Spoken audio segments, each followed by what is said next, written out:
Hello दोस्तों, ESMA एक ज्यादातर पीडियाट्रिक एज ग्रुप यानी बच्चों की एज ग्रुप की बीमारी है, लेकिन इसके मैनेजमेंट संबंधित कुछ इंपॉर्टेंट इश्यूज आते हैं।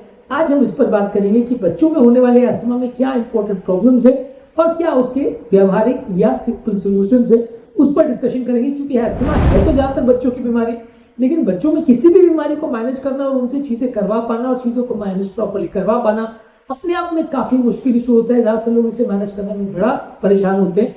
आज हम उन इंपॉर्टेंट इश्यूज पर बात करेंगे और उनके सॉल्यूशंस पर बात करेंगे। टॉपिक पर जाने से पहले जो लोग हमारे चैनल पर नए हैं, रिक्वेस्ट करो सब्सक्राइब करें, वीडियो लाइक करें, शेयर करें, फॉलो करें, कमेंट करें, पूरा देखें। टॉपिक इंपॉर्टेंट है, इसे एंड तक देखिएगा। चलिए शुरू करते हैं इंपॉर्टेंट वीडियो।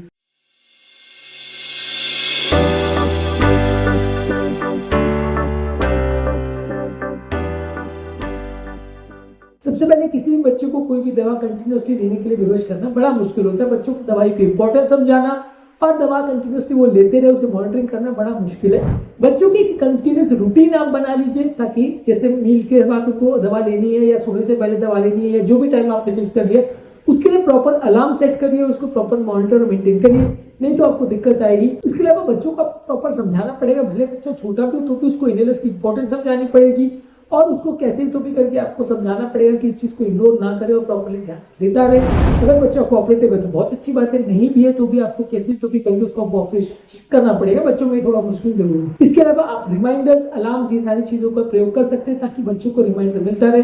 और इवन बच्चा अगर कहीं बाहर भी जाए, स्कूल में भी जाए, तो भी वो अपना इनहेलर यूज कर सके। तो ये सारी चीजों के लिए आपको बच्चों को फैसिलिटेट करना पड़ेगा, टीचर्स को भी उस मामले में करना पड़ेगा, ताकि बच्चे को अगर मान लीजिए इनहेलर यूज करने का टाइम स्कूल में पढ़ रहा है और वो स्कूल में किसी रिजर्वेशन की वजह से घबराहट की वजह से नहीं यूज कर पा रहा है, तो आपको उसको एंकरेज करना पड़ेगा कि वो यूज कर पाए और टीचर्स को मदद करनी पड़ेगी बच्चों की कि वो इनहेलर यूज कर पाए। इसके अलावा प्रॉपर इनहेलर टेक्निक बच्चों को सिखाना अपने आप में एक मुश्किल चीज होता है।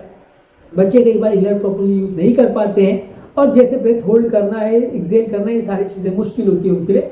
इनहेलर यूज करने की प्रॉपर टेक्निक पर मैं ऑलरेडी डिटेल वीडियो किया, उसको जरूर चेकआउट करें। लेकिन अपने में बच्चों को सिखाना बड़ा मुश्किल होता है। फिर भी आपको ये कोशिश करनी है कि आप बच्चों को ये बार बार सिखाना है, बार बार डिमॉन्स्ट्रेट करना है, बार बार प्रैक्टिस करवाना है। इसके अलावा आप स्पेसर डिवाइसेस या मीटर डोज इनहेलर्स का प्रयोग कर सकते हैं, जो कि जो दवाई है उसकी डिलीवरी को इंप्रूव करता है।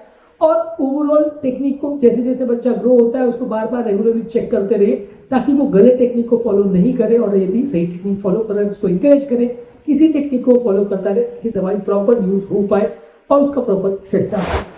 इसके अलावा एस्थमा के ट्रिगर्स बच्चों को समझाना अक्सर बड़ा मुश्किल होता है।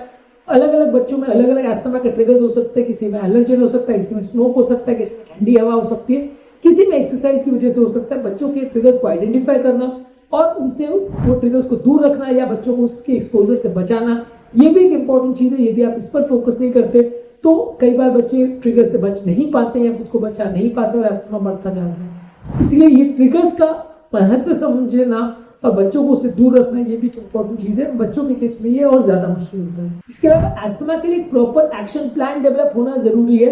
एस्थमा अगर अटैक पड़ता है तो क्या करना है, कैसे मैनेज करना है, उसके सिम्टम्स क्या होते हैं, कैसे समझ में आएगा कि बच्चों को एस्थमा अटैक आ चुका है या आने वाला है। इसका एक प्रॉपर प्लान रेडी होना चाहिए और बच्चों को उसके बारे में पता होना चाहिए। बच्चे के टीचर्स को, उसके फैमिली मेंबर्स को, रिलेटिव्स को, उसके फ्रेंड्स को, सबको पता होना चाहिए, ताकि वो बच्चे की सही समय पर मदद कर पाए। ऐसे टाइम में बहुत सिंपल प्रॉब्लम्स और बहुत सिंपल इश्यूज भी कई बार कॉम्प्लिकेट हो जाते हैं, बच्चे की हालत बिगड़ जाती है। तो आपको ये सारी चीजों का ध्यान रखना है और एस्थमा मैनेजमेंट का और एक्शन प्लान प्रॉपर रेडी होना चाहिए। इसके अलावा जो हेल्थ केयर प्रोवाइडर्स है, वो डॉक्टर्स हैं, उनके साथ जो भी प्रॉब्लम्स है उनको डिस्कस करने की जरूरत है। बच्चा डॉक्टर के साथ प्रॉपर डिस्कस करे, बच्चे के रिलेटिव्स को प्रॉपर पता हो, बच्चे के टीचर्स को प्रॉपर पता हो, ये सारी चीजों का प्रॉपर डिस्कशन होना चाहिए। उनके सारे जो इश्यूज और प्रैक्टिकल प्रॉब्लम्स के आ रही है उनको मैनेजमेंट करने में, उसके बारे में एक विस्तृत डिस्कशन होना आवश्यक है। यदि ये नहीं हो पाता है तो बच्चे को मैनेज करने में बड़ा दिक्कत आती है। इसलिए एक प्रॉपर कम्युनिकेशन डॉक्टर्स और हेल्थ केयर प्रोवाइडर्स और जो हेल्थ केयर गिवर्स है, यानी जो फ्रेंड्स, फैमिली, रिलेटिव्स या टीचर्स है, उनके बीच में होना चाहिए कि आपस में कोई इश्यूज ना रह जाए और कोई कम्युनिकेशन गैप ना रह जाए। इसके अलावा बच्चे का प्रॉपर एनवायरनमेंट कंट्रोल करना भी बहुत मुश्किल होता है कि बच्चे दिन भर खेलते कूदते, ज्यादातर घर के बाहर रहना पसंद करते हैं। ऐसे टाइम पे एलर्जन से, पॉलन से, माइट से, जानवरों के बाल से, स्मोक से उनको बचाना बड़ा मुश्किल होता है। फिर भी जहां तक पॉसिबल आपको कोशिश करनी है कि उनको इस सब चीजों से दूर रखिए और बच्चों की ओवरऑल ये कोशिश करिए कि जब भी क्लीनिंग हो रही है या अगर घर पे कोई साफ सफाई हो रही है उस समय बच्चों को दूर रखिए। घर में प्रॉपर वेंटिलेटेड वातावरण रखिए, एयर प्यूरिफायर या ह्यूमिडिफायर का प्रयोग करिए।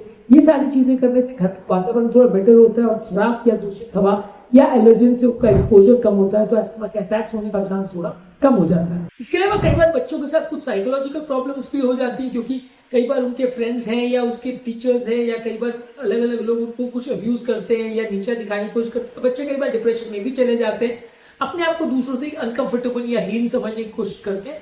ये सारी चीजों को आपको प्रॉपर काउंसलिंग से मैनेज करना है। बच्चों को, उनके टीचर्स को और उनके फ्रेंड्स को प्रॉपर काउंसलिंग करना है, ताकि वो बच्चे के साथ गलत बिहेव नहीं करे, बच्चा अननेसेसरी डिप्रेशन या गिल्ट में ना चला जाए और वो डिप्रेशन की वजह से उसकी ओवरऑल हेल्थ परफॉर्मेंस या स्कूल परफॉर्मेंस डिटोरिएट ना हो। तो ये सारी चीजों पर भी वर्क करना है, क्योंकि बीमारी को बड़ों के लिए समझना जब मुश्किल होता है तो बच्चों से एक्सपेक्ट करना कि वो बीमारी को प्रॉपरली मैनेज करे और डिप्रेशन में ना जाए, उसको सही तरह से ले, ये अपने आप में बड़ा मुश्किल होता है। इसको प्रॉपरली मैनेज और मेंटेन करने के लिए बहुत सारी काउंसलिंग बच्चों के लिए भी, टीचर्स के लिए भी और उसके फ्रेंड्स और फैमिली रिलेटिव्स के लिए, सबके लिए करना आवश्यक है। इसमें कोई भी अगर लूप होल रह जाता है या कोई भी वीक लिंक रह जाता है तो वो बच्चे के लिए काफी साइकोलॉजिकल प्रॉब्लम कर सकता है।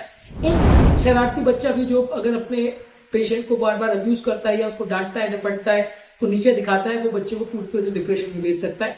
इसलिए ऐसे वातावरण को प्रॉपरली कंट्रोल करना भी जरूरी है, ताकि बच्चों का साइकोलॉजिकल प्रॉब्लम ना बढ़ जाए। इसके अलावा स्कूल में भी प्रॉपर मैनेजमेंट करने की जरूरत है, चाहे बच्चा ट्रिप में जा रहा हो, चाहे बच्चा स्कूल जा रहा हो या खेल में जा रहा हो या स्विमिंग कर रहा हो, ये सारी चीजों के दौरान भी प्रॉपर सावधानियां रखने की जरूरत है। कौन कौन सी एक्टिविटीज बच्चे स्कूल में कर सकते हैं, कौन कौन सी चीजें नहीं कर सकते, इसके बारे में बच्चे के फ्रेंड्स और उसके टीचर्स को प्रॉपर अवेयरनेस रहनी चाहिए। क्या क्या उसके अस्थमा के ट्रिगर्स है, ये सारी चीजों के बारे में पता होना चाहिए और टीचर्स को भी इनहेलर यूज करना और प्रॉपर इमरजेंसी को मैनेज करना, ये सारी चीजें आनी चाहिए। क्योंकि बच्चे का अस्थमा अटैक कब आ जाए नहीं पता, इसलिए जब कभी अगर स्कूल में अटैक आ जाए तो टीचर्स को प्रॉपरली उसको मैनेज करते आना चाहिए। यदि नहीं आता है तो फिर उसके लिए कुछ ऑल्टरनेटिव अरेंजमेंट होने की आवश्यकता है, नहीं तो इमरजेंसी के केस में सडन पैनिक क्रिएट हो जाएगा और बच्चे को मैनेज करना मुश्किल हो जाएगा।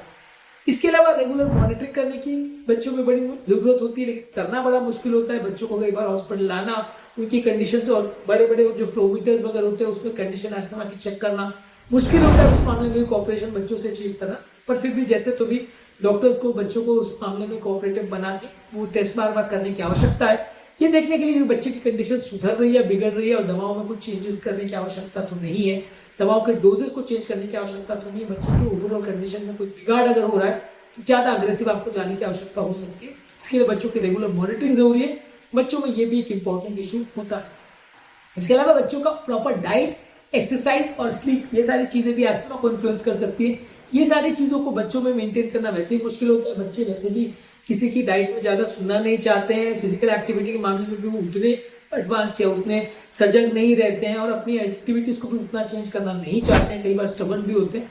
बच्चों से इस मामले में कोऑपरेशन अचीव करना बड़ा मुश्किल होता है। फिर भी आपको कोशिश करते रहना है, समझाना है, प्यार से उनको इंकरेज करना है कि वो अच्छी हेल्दी एक्टिविटीज अडॉप्ट करें, ताकि उनको लॉन्ग टर्म प्रॉब्लम्स नहीं आए। प्रॉपर स्लीप एक्टिविटीज और ओवरऑल फिजिकल एक्टिविटीज और सारी चीजें प्रॉपरली अडेप्टेड हो, ताकि वो अपने हेल्थ और हाइजीन का सारा ध्यान रख सके और बार बार होने वाली अटैक से खुद को बचा सके और अपनी बीमारी को प्रॉपर वे में मैनेज कर सके, जिस तरह की एडल्ट लोग करते हैं। आज के टॉपिक में हमने बात करी कि बच्चों के अस्थमा के मैनेजमेंट में क्या इंपॉर्टेंट इश्यूज आते हैं और उसको मैनेजमेंट संबंधित कुछ सोल्यूशंस पर भी हमने बात करी। इसके अलावा बच्चों की इनहेलर यूजेस संबंधित क्या प्रॉब्लम्स आती है, इस पर भी हमने डिस्कशन किया, इसको भी जरूर चेकआउट करें। उम्मीद करूंगा कि आज के टॉपिक में कुछ नई बातें जानने को मिली होगी। चलो हमारे चैनल नए हैं, उन्हें रिक्वेस्ट करूंगा कि चैनल सब्सक्राइब करें, वीडियो को लाइक करें, शेयर करें, फॉलो करें, कमेंट